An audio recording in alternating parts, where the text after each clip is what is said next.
Just want to start by thanking the fans, our administration, Laird and Marcy, and everybody that works within our program and the stadium and campus to be willing to adjust and get this game time at noon.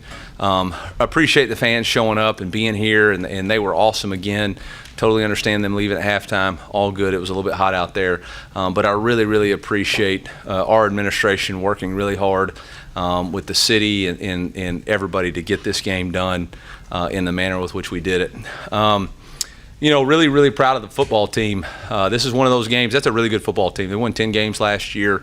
They got 9 returning starters. I think they've got a good football team. They didn't have some of their best today, but for us, that could have gone one of two ways. And I really challenge our guys to have to demonstrate an elite edge, to demand it from themselves and others, and to be disciplined to dominate their opponent for 4 quarters. And outside of 2 plays probably in that game, the interception by Bo and then that long run, I really felt like we really dominated that game. Obviously, the time of possession, the ability to rush for 400, 200-yard rushers again, and the ability to control the swing 8 was really good. There's always things you're going to want to work on, but with that, I'll take questions. Yeah, go ahead. Oh wait, that's old. That was my fault. That was last year. I'm sorry. You are the boss. Nope. Eli, your defense outside of that one play gave up just 37 yards, and I think a lot of it was caused from the defensive front. What did you like from their play today in creating pressure? Yeah, I thought for the most part we played really good, kept them behind the sticks, were able to create some havoc on 3rd downs. I liked the way Corey mixed it up. Obviously, we played a lot tighter coverage other than the one PI.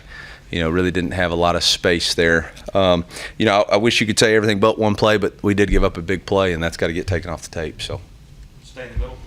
Coach, can you just talk about Marquise Davis and his second half, and how key is that to his development kind of going forward?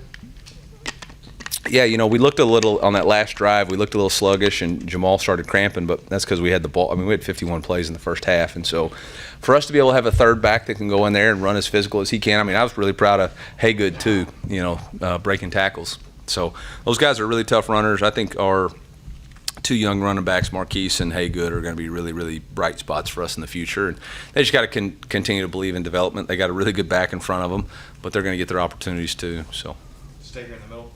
Coach, after last week's win, you identified there was obviously still room to grow in terms of the run blocking. Yeah. Today, though, up front, what did you see heading into that SEC opener? Yeah, I mean, I thought they did a nice job. We were able to get our outside zone going, which honestly I wasn't sure just because they run that scheme too. But I thought, obviously Coach Moore and the run game guys, Durham and B. Jones and Loop and Jack Abercrombie really dialed up some good stuff, kept them off balance in our 12P. Run game, and we were able to attack the perimeter with some Kevin Coleman stuff. I thought the reverse was a good change of pace for us too. So, I think we handled it well. Don't love where we're at protecting the quarterback. We gave up 2 sacks there and a free runner on a pressure. So we're gonna have to look at that and get that off tape. I know South Carolina's defense coordinator likes to bring pressure, so we're gonna have to get that shored up. Stay in the middle. One word back. Coach, you mentioned a little bit about Coach Luber. Can you talk a little bit about what he has done specifically with these running backs to generate the kind of production that we've seen today from the starters all the way down to that chart? Yeah, he's recruited talented players. I think Loop's always had an eye for picking running backs. You look at the guys that we've had here, the guys that he's been able to attract to our program, and then he does a good job of believing in them all week and keeping them fresh. Go in the middle back. Coach, saw the thermometer on the field at the beginning of the game up over 100 degrees. What was the challenge with the heat today? How did you guys handle it? How do you think your team responded to it? Yeah, I mean, I thought our guys handled it really well. I didn't think it was a factor for them until really the second half, offensively, and then obviously we were able to rotate some guys in. I think they just showed us that actual turf surface was 176 degrees right there at the end. So, that's a player safety issue, and we don't really have any way to cool that turf down with those pellets, and so that's why it was so critical for us to move this game up and appreciate the SEC and everybody recognizing it's more about player safety than other things. On the left here. Eli, right guard looked like Curtis and Tristan were alternating. Yep, rotated. Yeah, just what went into that decision and kind of what are your instant reactions to Till I get the tape, I don't want to make any judgments. But Tristan, I talked about it in fall camp. Tristan really kind of got put behind the 8 ball because Connor wasn't full speed, and then Connor got dinged, so he had to slide to center. But it truly was a competition, and we just felt like there's some meat left on that bone as far as improvement. And you're going to need more guys than just 5. So let's start rotating those guys and see if we can't create some depth in the competition.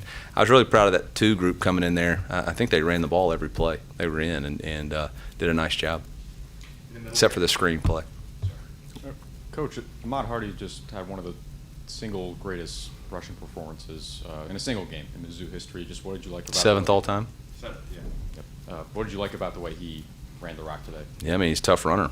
He has a refusal to get tackled. He's got really good vision. I think other than maybe the counter play down there on the first drive, I think he hit every hole the way you want to. And, he just got a game ball. So pretty special performance by him. And, the key for us is going to be able to get him back physically, week in, week out.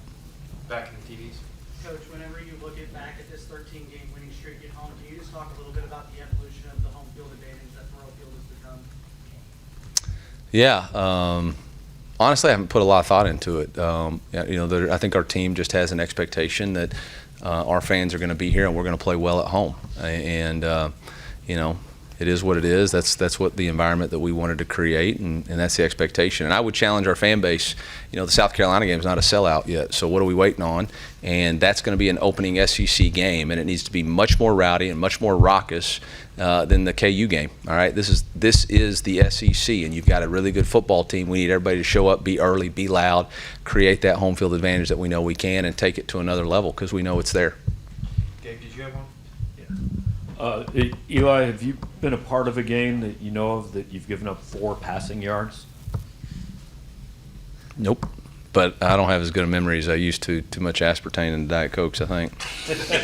Hey, I know you talked a little bit about the coverage, but just overall, what did you see in their passing game going in and the way you guys executed? Well, I mean, look, if I'm going to be real, obviously their starting quarterback got dinged up, and he's a really, really good player. So coming on the road in the SEC environment versus that front, we just felt like we needed to be very aggressive and relentless in our coverage. I don't think we called much zone cover today. I think the first completion they had was zone, and that was about it. So we knew we wanted to take away windows and make it tough on him and see if we couldn't get him to hold the ball. Coach, on your right with Eli. Coach, what was your message to Bo after the pick?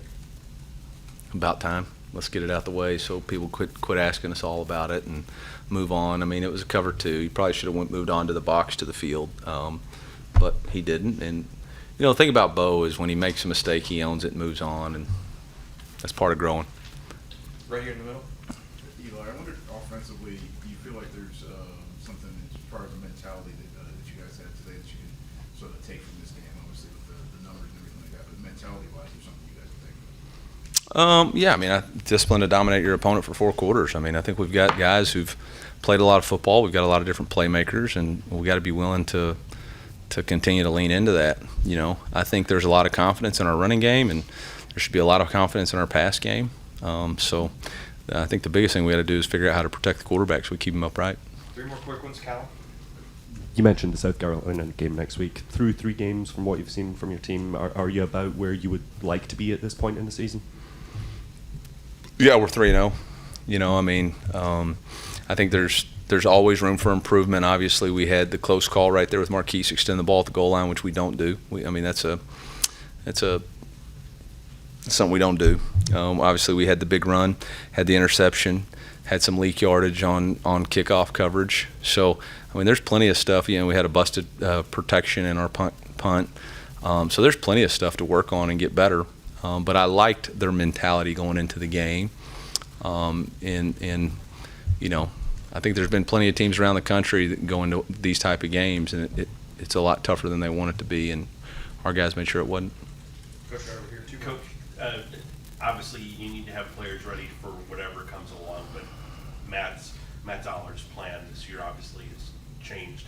How do you measure kind of getting him those reps now?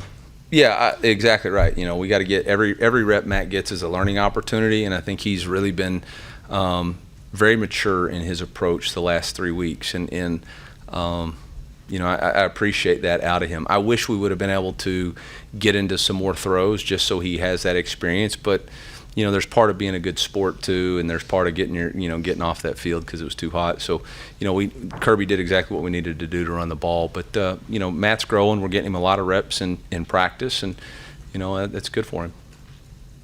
Finish up right here. Coach, late in the game, Brett Brown getting his first action in a Mizzou uniform in a game setting. What has he meant to the program? Obviously, came back, been way through the season here, and what was to be able to get him that action?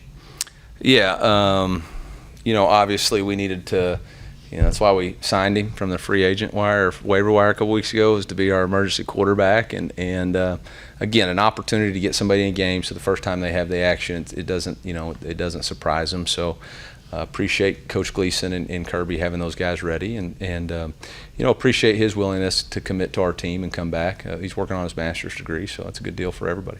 All right, Coach. Thank you. Yeah, thank you all. MIZ.